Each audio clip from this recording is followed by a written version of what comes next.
National de la Convention des institutions démocratiques et sociales, CIDES en sigle, il y a eu prestation de serment du président entrant, Félix Tshisekedi, avec le président sortant, Joseph Kabila Kabange. Quel sens avez-vous donné à cette cérémonie? Qu'il me soit d'abord permis de présenter mes sincères félicitations au président Félix Antoine Tshisekedi Tshilombo. Par ailleurs, nous nous sentons dans l'obligation de le rappeler que seules les élections ne garantissent pas la démocratie. Parce que par démocratie, nous attendons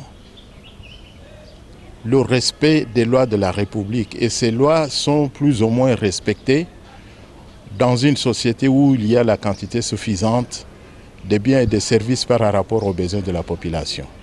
Prenons un exemple banal. Si l'État congolais organisait aujourd'hui un référendum en posant la question aux Congolais de voter pour ou contre les vols, je suis certain que la majorité des Congolais votera contre les vols. Qu'il ne suffit pas seulement d'avoir voté contre les vols. Le problème réside au niveau de ce que l'État met en face de celui qui a voté contre le vol, mais pas pour qu'il ne vole pas, mais pour qu'il ne soit pas en état de voler. Vous comprenez, c'est différent, voler et être en état de voler. Et j'interpellerai ceux qui seront en charge de l'exercice étatique de ne pas trop se fier aux nombreuses déclarations et faits d'annonce à la place du débat en toute responsabilité sur un projet de bonne gouvernance. Vous savez que avec l'essai de nous rabâcher les oreilles avec l'objectif 80, et Mobutu est parti sans qu'on ait vu même le bout de l'objectif 80. Moi, je m'aimerais bien, comme je l'ai souvent dit, prendre l'exemple de changement de mentalité. Je suis enseignant, animé d'une volonté exceptionnelle de changer la mentalité. J'habite Ngaliema et j'enseigne à Matete. Pour me rendre sur le lieu de mon travail, je dois emprunter le transport. J'ai 3 mois de loyer impayé. Les minervales de mes enfants impayés, l'eau et l'électricité impayées. Lorsque j'arrive à l'école, j'ai 70 étudiants. Je passe l'examen. Sur 70, il y a 40 qui réussissent et 30 qui ont échoué, s'organisent et préparent l'enveloppe. Ils viennent vous trouver en face, monsieur le professeur, nous savons que nous avons échoué, mais nous ne voulons pas reprendre la classe. Voilà le cadeau que nous vous avons préparé. Devant cette situation, de quel côté le professeur va se pencher?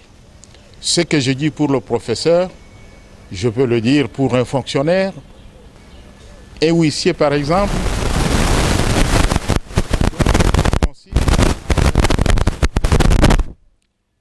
Et ce huissier, avec son salaire, il ne peut même pas payer son transport pendant tout un mois. Il est obligé de réclamer les gens qui amènent les dossiers, de mettre les sous-bassements. Et lorsque vous venez avec les dossiers, il contrôle.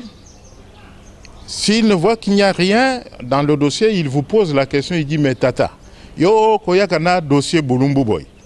Ce que l'ingi musique me bongatia kakambunda nakati.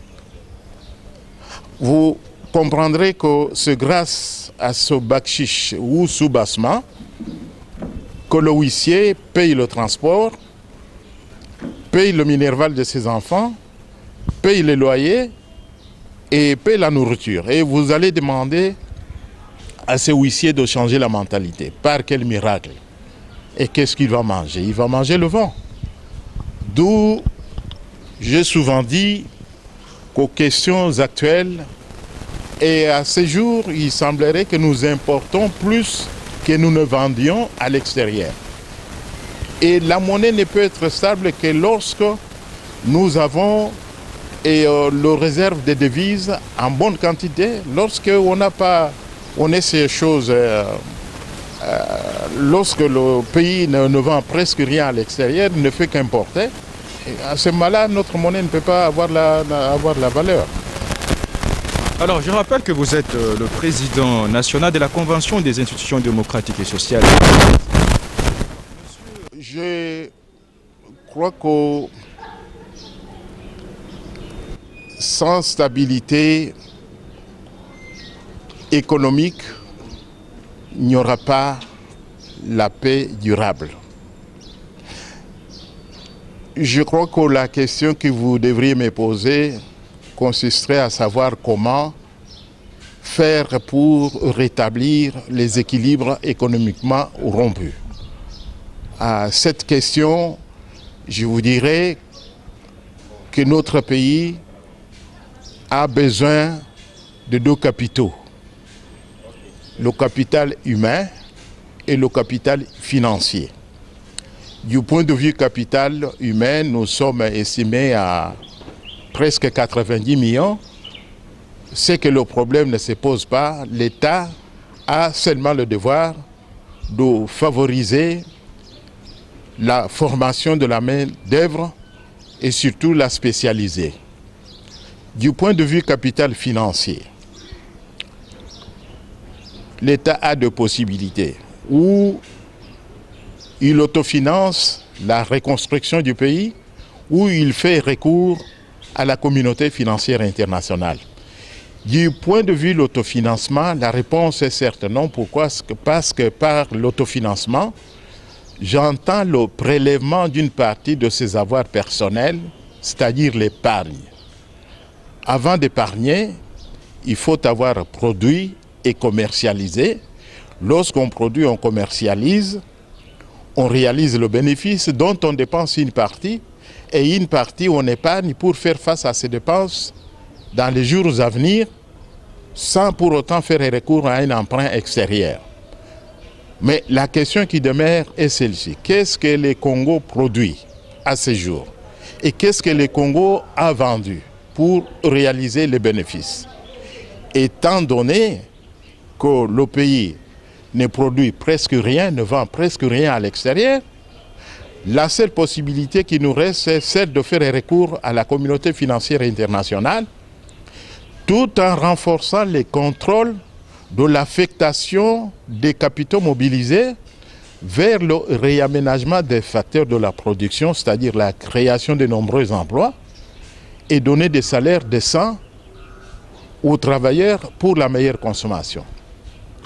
Et par salaire décent, j'entends que chaque Congolais qui travaille, quel que soit son rang social, puisse, grâce à son salaire, être en mesure de payer les loyers, manger du 1er au 30, assumer le transport, les soins médicaux, l'éducation de ses enfants et épargner.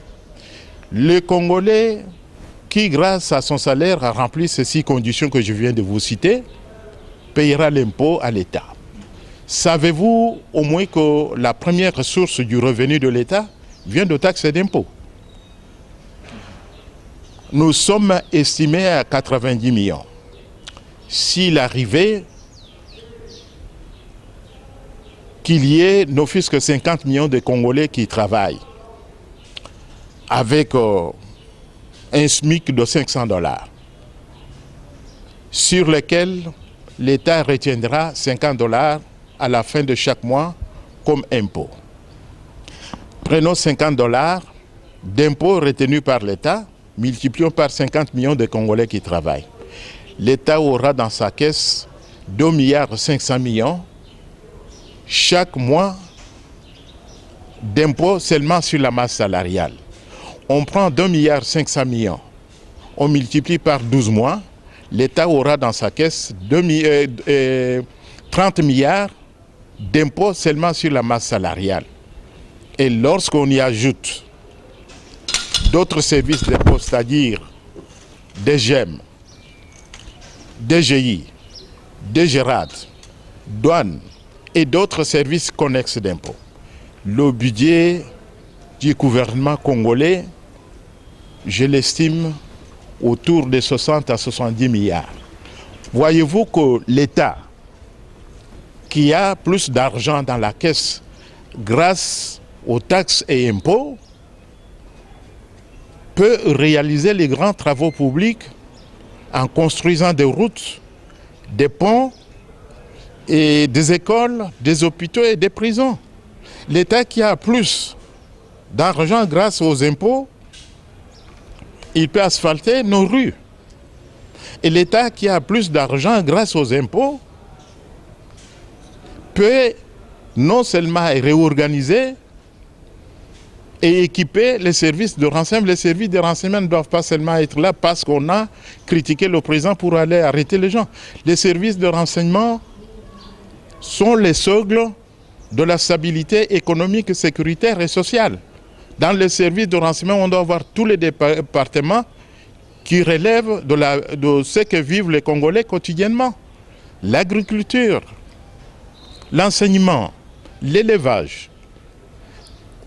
Ces services ne peuvent être sous la charge des analystes spécialistes dans le domaine qui prélèvent les données, analysent et proposent les pistes de solutions aux gouvernants. Et l'État qui a plus de moyens peut réorganiser, équiper la police, l'armée et l'administration publique. Et l'État qui a plus de moyens grâce aux impôts payera décemment les fonctionnaires, les agents de l'État. Vous comprenez? C'est que ce n'est pas si compliqué que ça. Alors, monsieur Jean-Oscar Ngala Mouloumé, dans combien de temps voyez-vous cela se concrétiser pour un Congo meilleur? Tout dépendra de la volonté de ceux qui seront en charge de l'exercice gouvernemental. Savez-vous que l'État n'est pas une chose et en tant que tel n'existe pas. Le terme État représente un certain nombre d'initiatives d'hommes et de femmes, c'est-à-dire vous et moi, qui ensemble constituons sa réalité. Il serait conseillé à ceux-là qui auront la charge de mettre en place une équipe, de faire recours à ceux-là et celles qui ont l'expertise dans tel ou tel secteur. Non seulement se laisser entraîner dans les mouvements qui consistent à embaucher ou responsabiliser telle ou telle personne parce qu'on parle même langue, parce qu'on est beau-frère, parce que il faut éviter ça. Et lorsqu'on va responsabiliser les gens qui ont l'expertise dans tel ou tel secteur, vous verrez que les choses vont bien se développer. Alors, monsieur Jean-Oscar Ngala Mouloumé, président de la Convention des institutions démocratiques et sociales, SIDES en sigle, nous tendons vers la fin de cet entretien. Est-ce que pour un mandat de 5 ans, d'un pays à la superficie d'un sous-continent qui est la RDC, voyez-vous cela se concrétiser dans ce temps record-là d'un minimum d'un mandat de 5 ans? Il faut qu'il y ait déjà le début du commencement. Vous savez, c'est comme je trouve à ce jour un certain nombre de gens qui me rejoignent pour reconnaître au président Kabila qu'il a fait quelque chose. Lorsque j'ai posé la question, est-il juste de dire que Kabila n'a rien fait? J'étais considéré comme un kabiliste tout en leur disant que je n'étais pas kabiliste, mais plutôt réaliste. Et parce que je ne souscrivais pas à ceux-là qui émettaient des jugements sans nuance, sans se donner la moindre peine d'évaluer ce qui a été bien fait par le président Kabila, par le président Mobutu, par le président Kabila le père, Kasavubu et tout ça. Le rôle de l'opposition consiste à soutenir tout d'abord les efforts fournis par l'administration. condamner les échecs et proposer les pistes de solutions. Aujourd'hui, nous avons la RTNC, nous avons Palais du Peuple, nous avons Stade de Martyrs, nous avons Inga, nous avons Pont Maréchal, pour ne citer que ça. Sur le compte de qui nous mettrons toutes ces œuvres, n'est-ce pas Mobutu? Et pour dire, c'est que dans ce que Mobutu avait fait, il y a lieu de faire de jugement avec nuance, tout en reconnaissant que la personne a réussi dans tel ou tel domaine, et là où il a échoué, voilà ce que nous nous proposons, à la place des insultes pour se faire enrôler, et disons arrêter afin de sortir, parce que ici au Congo, il faut avoir été en prison pour être un bon opposant.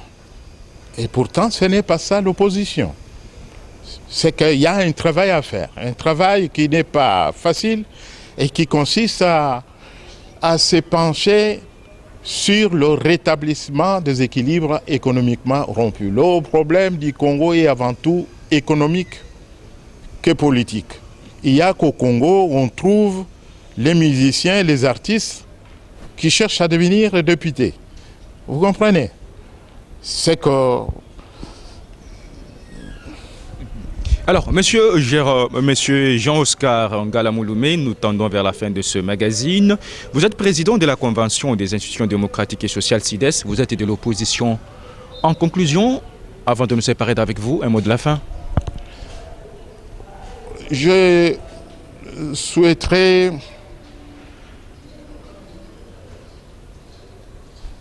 féliciter président Vital Kamerhe de sa nomination en tant que le directeur de cabinet du président de la République. Je sais que c'est un homme de dossier, un homme flexible. C'est sa flexibilité qui a permis à ce que la situation de changement passe en douceur. Il est héros dans l'ombre. Ceux qui ne le connaissent pas ont parfois un jugement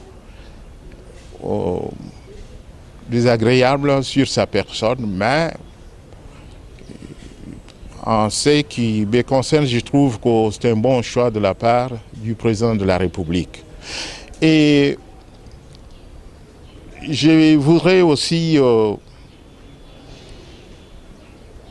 dire que le Congo ne sera jamais reconstruit dans un climat de haine, d'exclusion et de vengeance.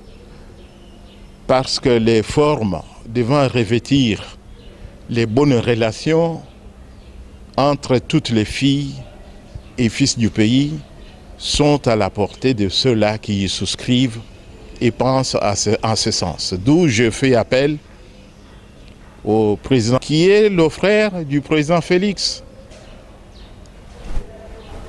de tourner la page et de chercher comment construire le pays. Voilà le dernier mot que j'avais à dire. Monsieur Jean-Oscar Ngala Mouloumé, nous vous remercions. Le plaisir a été le mien.